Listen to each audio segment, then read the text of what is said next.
should be done, but we will see. He's a much better teacher than I am, so we'll see how this goes.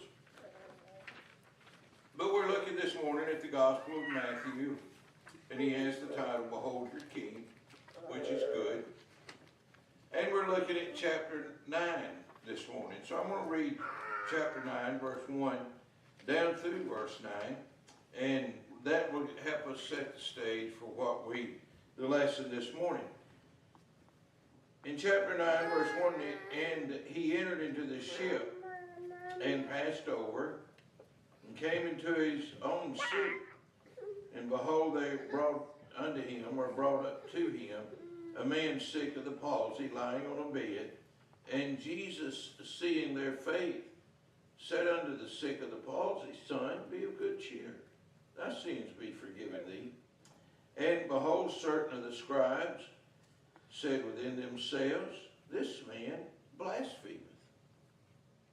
And Jesus, knowing their thoughts, said, Wherefore think you evil in your hearts? For whether it is easier to say thy sins be forgiven thee, or to say arise and walk, but that you may know that the Son of Man hath power on earth to forgive sins, then saith he to the sick of the palsy, Arise, take up thy bed, and go unto thine house. And he arose and departed to his house. But when the multitude saw it, they marveled and glorified God, which had given much power unto men. And as Jesus passed forth from thence, he saw a man named Matthew sitting at the receipt of custom.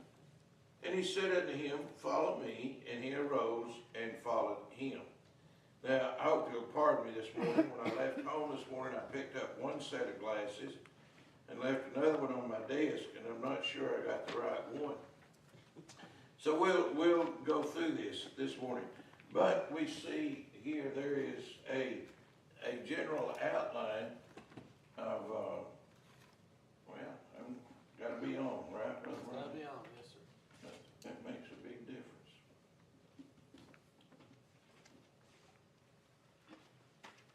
Okay.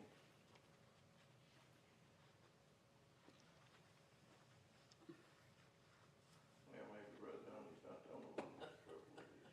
Let's see.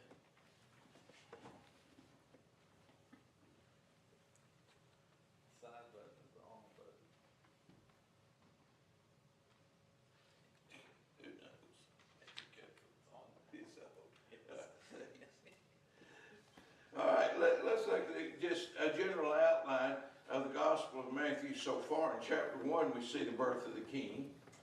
And then in chapter 2, we see the worship of the King. In chapter 3, we talk about the coronation of the King. In chapter 4, we talk about the warfare of the King. In chapters 5, 6, and 7, we saw the practical message of the King. And now in chapter 8, we see the power of the King. But now we see the people this King encountered in chapter 9. And just a general overview of the... All right, I am still not getting this somehow or another. Yeah. A general overview of of chapter 9. And you see the passage outline of chapter 9, the introduction. After being asked to depart here from the country of the Gergesenes, he entered into a ship and came into his own country. Now, throughout chapter 9, as we go through this, we see the people the king encountered. I am having difficulty. The king encountered as he continues his ministry unto the people. So we get right into the outline, the passage outline of this chapter, the general review or overview of the chapter. In verses 2 through 8, you see there he encounters the man with a palsy. And then in verse 9, rather, you see the tax collector Matthew. And only one verse really deals with the call of Matthew to become a disciple.